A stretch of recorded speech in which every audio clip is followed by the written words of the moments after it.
The rain hammered the windshield like it was trying to break through, each drop an accusation I couldn't dodge. I gripped the steering wheel until my knuckles bleached white, staring at the eviction notice glowing under the dashboard light. My name scrawled in bureaucratic black ink, sealing the end of everything I'd scraped together. Evan's text buzzed in. Sorry, man. Family dinner ran late. Rain's brutal. Stay safe?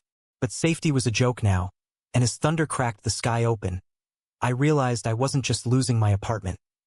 I was losing the last thread holding me to the city that had chewed me up and spat me out. That's when my phone lit up again, this time with a voice message from a number I didn't recognize at first. Adam's voice, rough around the edges like gravel under tires, cut through the storm. Jordan, it's Adam, Evan's brother. He mentioned you're in a bind. Pull over if you need to. I'm 5 minutes out. Let me keep you company tonight. Company. The word hung there, simple as a lifeline. But in that moment, with the wipers slapping futile rhythm and my chest caving in, it felt like the only thing keeping me from drowning. I don't know why I said yes. Maybe it was the exhaustion gnawing at my bones after 18-hour shifts at the warehouse, or the way Evan's family had always been this warm, chaotic anchor in my otherwise adrift life. Evan and I had bonded over late-night burgers and gripes about community college dropouts like us, both chasing dreams in the shadow of Chicago's endless skyline. He was the little brother type, impulsive, loyal to a fault with a laugh that could disarm a room. Adam, though? He was the ghost in their family photos, the older one who'd shipped off to the Marines right after high school, coming home on leaves with stories that felt borrowed from movies. I'd met him maybe 3 times. Once at a backyard barbecue where he flipped burgers with quiet efficiency. Once at Evan's birthday where he nursed a beer in the corner, eyes scanning like he was still on watch, and that fleeting hello last Christmas when he clapped my shoulder and said, Evan's lucky to have a friend like you. But that night, as I idled in the parking lot of a shuttered gas station on the south side, the rain turning the world into a smeared watercolor, Adam's truck pulled up beside me like a beast emerging from the fog. He hopped out without an umbrella, his flannel shirt darkening under the deluge, and rapped on my window with knuckles that looked like they'd seen more than their share of scrapes. I rolled it down, water immediately sluicing in, and he leaned close, his breath fogging the glass. Get in, he said, not a question. We'll sort this. I followed him to his place. A modest 2-flat in Pilsen, the kind of neighborhood where murals splashed color on brick walls scarred by time, and the air smelled of tamales from street vendors even at midnight. He lived on the 2nd floor, the stairs creaking under our wet boots, and as he unlocked the door, I caught a whiff of his cologne mixed with rain. Something woodsy, like pine after a storm. The apartment was sparse, marine neat, couch against one wall, a coffee table stacked with dog-eared paperbacks on history and poetry, a single framed photo of him and Evan as kids, gap-toothed and grinning on a Lake Michigan beach. No posters, no clatter. Just a space that whispered discipline and unspoken ghosts. Sit, he said, tossing me a towel from the bathroom. Coffee? Or something stronger? I opted for the stronger, whatever bourbon he poured into mismatched mugs, and we settled on the couch, the storm raging outside like it was auditioning for our soundtrack.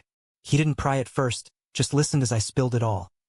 The job layoffs hitting the warehouse like a gut punch, the rent hike that turned my 1-bedroom into a pipe dream, the girlfriend, ex-girlfriend now, who'd bailed 2 weeks ago with a text that read like a Dear John letter. I'm done pretending, she'd written. Pretending what? That I was the straight-laced guy she wanted? Or that I hadn't been wrestling with truths about myself I wasn't ready to name? Adam nodded, sipping slow, his eyes, hazel, flecked with gold like autumn leaves, fixed on me without judgment. Evan always said you were the steady one. Guess life's got a way of flipping the script. He paused, setting his mug down. You know, I get it. Coming back from deployment. Felt like I was evicted from my own skin. Everything familiar, but nothing fit right. His voice dipped, and for the first time, I saw the crack in his armor. A faint scar tracing his jawline, souvenir from some desert skirmish he never talked about. We talked until the rain eased to a drizzle, hours slipping by like they were greased. He shared fragments. Nights in the sandbox where stars felt closer than home.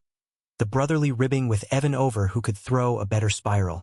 I confessed the gnawing ache of feeling like an outsider in my own life. The way Chicago's pulse sometimes thrummed too loud for a kid from the suburbs who dreamed of Broadway but settled for forklift duty. Laughter crept in, tentative at first, then full-throated when he mimicked Evan's disastrous attempt at cooking chili. By 3 a.m., the mugs were empty, the couch a neutral territory where shoulders brushed without apology, and I realized I hadn't felt this scene in years. "You crash here," he said finally, standing and stretching, his shirt riding up just enough to reveal the taut line of his abdomen, inked with a faded eagle tattoo. "Bedroom's yours. I'll take the couch." I protested, but he waved it off, that easy authority of his making argument futile. As I lay in his bed that night, sheets smelling faintly of him, clean sweat and cedar, I stared at the ceiling fan whirring lazy circles, my mind replaying the evening like a loop. Company.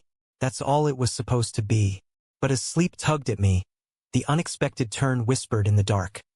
What if this was the start of something that could rewrite the map? Morning cracked through the blinds like a reluctant apology, sunlight pooling on the hardwood floor and pulling me from a dreamless void. I woke to the sizzle of bacon and the murmur of a radio. Old-school blues crooning about lost love and redemption. Adam was in the kitchen, sleeves rolled to his elbows, flipping strips in a cast-iron skillet with the precision of a man who'd cooked for platoons. "Rise and shine, sleeping beauty," he called, glancing over with a grin that crinkled the corners of his eyes. "Figured you'd need fuel before facing the wolf pack." The wolf pack. Landlords, job apps, the endless grind. But over eggs scrambled with herbs from his windowsill pot, basil and thyme, surprises in a bachelor's pad, we plotted like generals. He knew a guy at a construction firm up in Wrigleyville, entry-level but steady pay. "Tell him Adam sent you, Owens. They'll hook you up." Gratitude swelled in my chest, thick as the coffee he poured, black and strong. Evan texted mid-bite, "Heard you crashed at ours. Bro code activated?" Spill. I shot back a thumbs up, omitting the way Adam's knee had nudged mine under the table, a casual anchor in the chaos. Days blurred into a rhythm I hadn't known I craved. Adam's shifts at the auto shop started at dawn, grease under his nails by noon, but evenings were ours, unscripted, electric. We'd hit the L, rattling through the loop to dive bars where jukebox tunes warred with the clink of glasses, or wander Millennium Park, been reflecting our distorted selves against the twilight sky. He opened up in layers, the discharge papers that came with a Purple Heart and a diagnosis of PTSD that he wore like a hidden bruise. "Crowds still get me," he'd admit, voice low over shared fries at a corner joint. "Feels like eyes everywhere, waiting for the boom." I'd counter with my own scars. The dad who bailed when I was 12, the mom who worked doubles at the diner to keep the lights on, her pride the only inheritance that stuck. One night, after a Cubs game where the bleachers reeked of beer and heartbreak, another loss, naturally.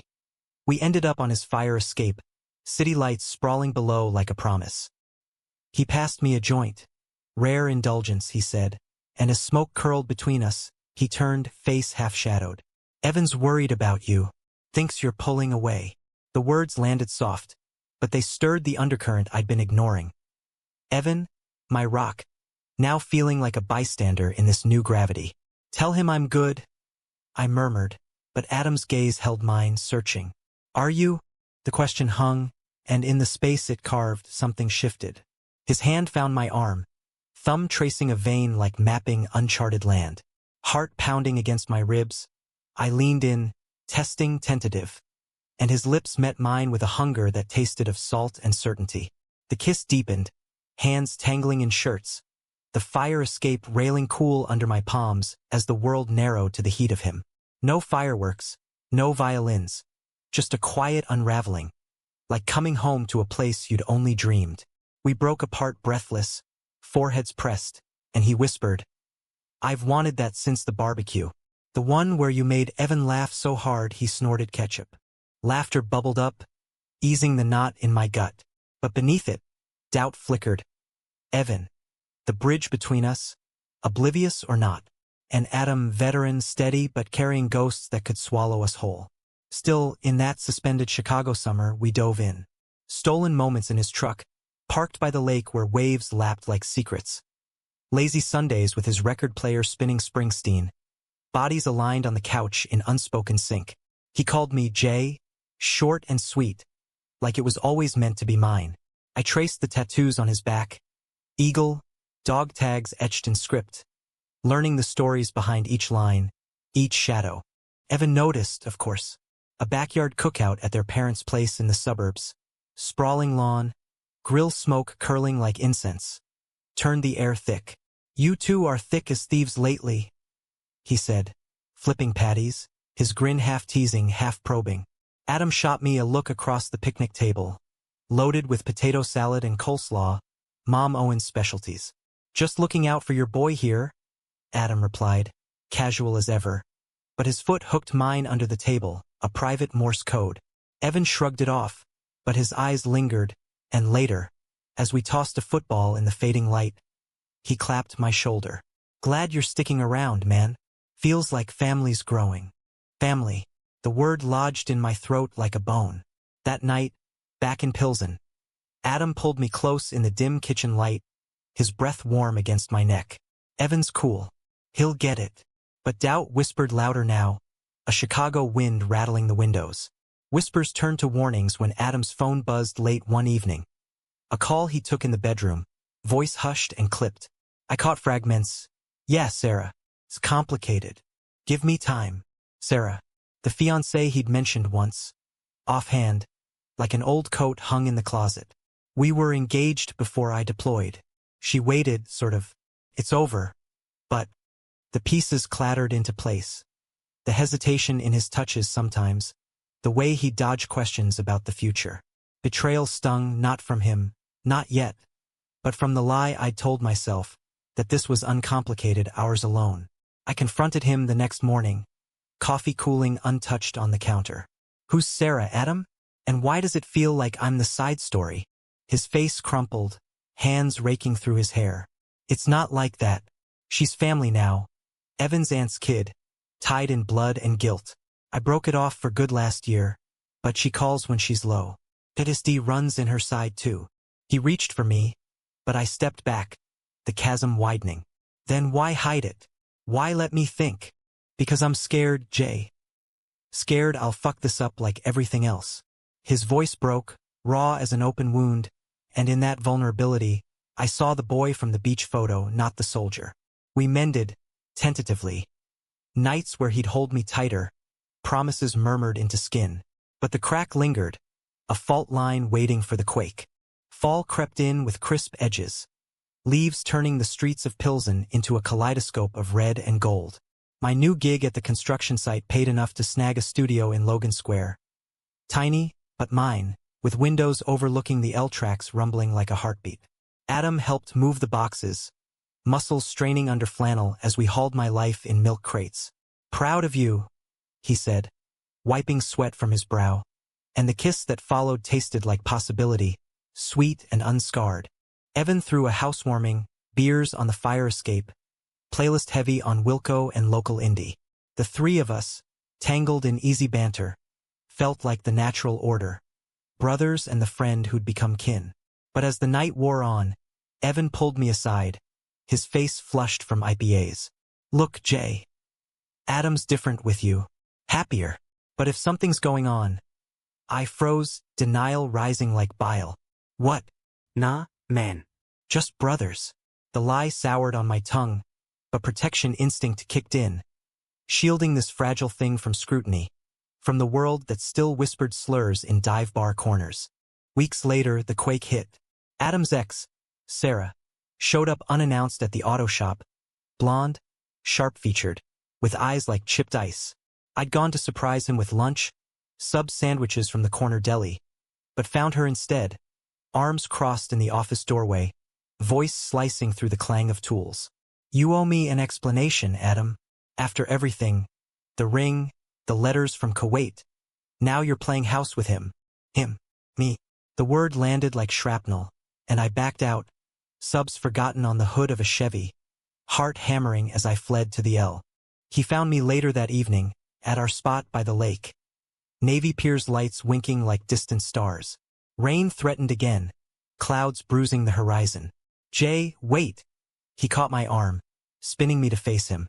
"It's not what you think. She's twisting it. I told her months ago. Clean break. But the damage festered. Photos on her Instagram, old ones of them in dress blues and sundresses, captioned "Forever starts now."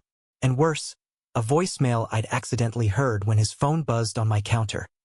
Evan's voice, strained. "Dude, Sarah called Mom. Said you're confused. Family meeting tomorrow. Fix this." Betrayal doubled down. Not just Sarah's venom, but Evan's silence. The way he'd chosen blood over brotherhood. I confronted him at the Owens house that Sunday. The air thick with roast chicken and unspoken accusations.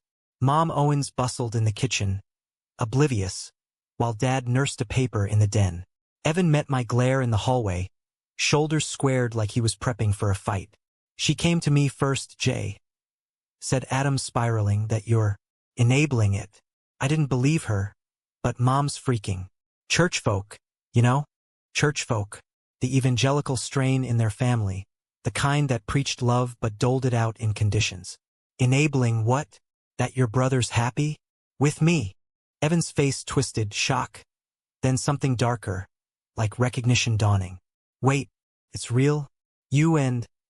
Adam burst in then, fresh from a run, sweat slicked and furious. "Evan, back off. It's my life." The room erupted. Voices overlapping. Mom's gasp from the doorway. Dad's gruff "Boys," cutting through like a referee's whistle. Sarah had poisoned the well, her hurt morphing into sabotage, texting screenshots of us. Blurry fire escape embraces, to the family group chat. Betrayal layered thick. From her, clinging to a ghost. From Evan, torn between loyalty and legacy. Adam stood tall, hand finding mine in the fray. A public claim that silenced the storm. "I'm gay, Mom. Have been since I knew what the word meant." Deployment didn't change it. It just made me hide better. "And Jordan? He's the best thing that's happened to me since coming home." Tears pricked his eyes, but his voice held steady. A soldier's resolve. Mom clutched her cross necklace. Dad stared at the floor. Evan. Evan looked gutted, like he'd lost a brother twice over. "Why didn't you tell me?" he whispered, and Adam's laugh was bitter. "Because you idolized the straight arrow big bro didn't want to shatter that." The fallout fractured us. I moved back to my studio, walls closing in with echoes of what-ifs. Adam called daily, "Miss you, Jay." Give it time, but space was the prescription, wounds needing air. Evan showed up one rainy Tuesday, soaked to the bone on my stoop, six-pack in hand like an olive branch. I screwed up, believed the wrong story because, hell, maybe I saw it coming and didn't want to. We talked till dawn, raw confessions spilling. His own questions about identity, buried under bromance and bravado. The fear of losing the family glue. "You're still my best friend," he said, hugging fierce. "And Adam, he's yours. Fight for it." Climax brewed in the dead of winter, snow blanketing Chicago like a shroud. Sarah escalated. Petitions to their church elders. Whispers of deprogramming that chilled my blood. Adam spiraled, nightmares pulling him from sleep, bourbon bottles emptying faster than trust rebuilt. One blizzard night he vanished, truck gone from the shop lot, phone dead. Panic clawed me. Visions of bridges, of the lake's icy pull. Evan and I scoured the city. Bars, piers, the old family cabin up in Wisconsin. Until a tip from a mutual buddy led us to a motel off I-94, the kind with neon vacancy signs buzzing like angry hornets. We found him in room 12, slumped on the bed with a half-empty fifth, eyes hollow as the drifts outside. "Couldn't face it," he muttered as I knelt before him. Evan's silhouette in the doorway. The looks, the prayers. Felt like the sandbox again, waiting for the IED. Sobs racked him, and I held on, whispering anchors. Memories of fire escapes and first kisses, of a future beyond the fray. Evan joined, the three of us a tangled heap, brothers reclaiming ground. "We're Owen's men," he said gruffly, stubborn as hell. "We fight dirty, but we fight together." Spring thawed the ice, tentative as a truce. Sarah faded, confronted by Mom Owens in a tear-streaked kitchen reckoning. Her manipulations laid bare. "Love isn't a battlefield, honey," Mom said, voice soft but steel-edged. "It's grace." Church fractured, but a new one welcomed us. Affirming, rainbow flags fluttering like banners of belonging. Evan came out too, in fits and starts. A boyfriend from his barista gig, coffee dates turning to confessions. Your fault, he joked one night over pizza, Adam rolling his eyes beside me. You queered the family tree. Our lives wove tighter. Adam started therapy VA group, where vets swapped war stories and coming-out tales. I climbed the ladder at the site, foreman now, barking orders with the confidence he'd instilled. Evenings, we'd cook, his chili perfected, my grandma's lasagna layered with nostalgia. Vacations beckoned. A road trip down Route 66, wind whipping through open windows, stopping at diners where pie was always a la mode and kisses stolen in motel lots. But humanism isn't fairy tales. It's the scars that teach. Adam's nightmares lingered, mine too. The eviction echo, the betrayal bite. We'd wake tangled, breaths sinking in the dark. Reminders that love isn't absence of storm but dancing in it. One anniversary, marking that rainy night, I took him back to the gas station lot, now a memory under street lamp glow. You kept me company, I said, pulling him close. Turned my world unexpected. He smiled, that gold-flecked gaze steady. And I'd do it again, Jay. Every damn time. Evan walked me down the aisle at our commitment ceremony. Small, lakeside, with Mom's wildflowers and Dad's quiet toast. To family, he said, glass raised, and in that word redemption bloomed. Not perfect, not without shadows, but real as the Midwest soil under our feet.